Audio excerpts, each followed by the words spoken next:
I am Elizabeth O'Connor. I'm 35 years old and I am from Woodstock, Georgia. It's a suburb north of Atlanta. And my husband's name is Patrick.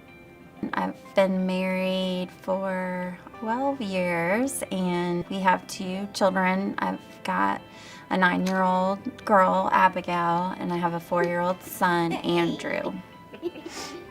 About 4.5 years ago, my daughter, Elizabeth O'Connor, was diagnosed with pancreatic cancer, stage 4 pancreatic cancer. If you know any facts about pancreatic cancer, you know that when people are diagnosed with it, on average, they have 5 to 7 months to live. And for those folks who are diagnosed with pancreatic cancer and survive 5 years, and Elizabeth's at the 4.5-year mark, it's only about 6%. Well, up until about 4 or 5 years ago, everything that's been tried against pancreatic cancer has not worked. What I see is that the progress in the last few years has rather been dramatic, with 3 different regimens to improve survival. And with the better science and the better support, it's only going to get better and better. I go and see Dr. Von Hoff every 3 months, and when I saw him in March of 2014, he just told me, well, we see something on your lung that doesn't look good. And I went back in July and still, wasn't looking good. At that point, I just, got into my fighter mode, I guess you would say. So I went through the biopsy and I had the lung surgery. And we went back to see Dr. Von Hoff, and Elizabeth was having some issues with some spasms in her right leg. I kept having these spasms in my leg and I had no clue what it was, and was actually having a seizure, and it was from a brain tumor. And that was removed the Monday of Thanksgiving week of this past year. When you get to have a boring, lazy summer, it is a big deal for me because it was really just the first summer that we got to relax and not have to worry about a surgery or trying to recover from surgery. So I started writing about that. In business, we've always been taught that hope isn't a strategy.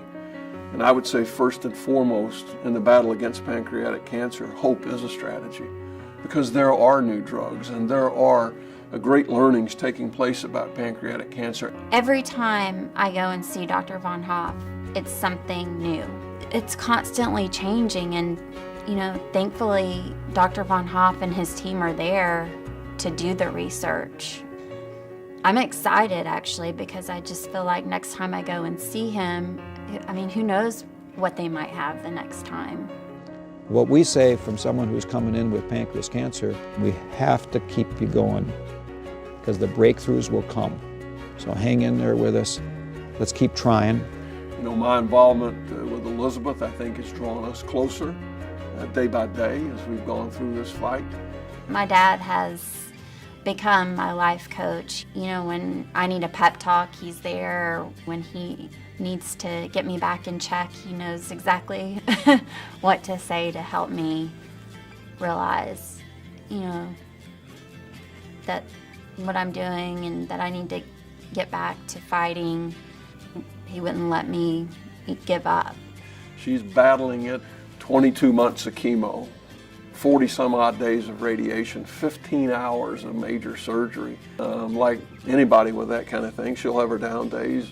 Main reason I'm a fighter is because I have 2 children at home that I want to see grow up, and that I want to see them at their graduation, getting married, having kids. I just couldn't imagine not being here for that. I'll never give up. I appreciate the opportunity for this interview, the opportunity to have it shared with others who may try to make a decision about supporting the Seena Magowitz Foundation and TGen, and hopefully they'll see how valuable that support is.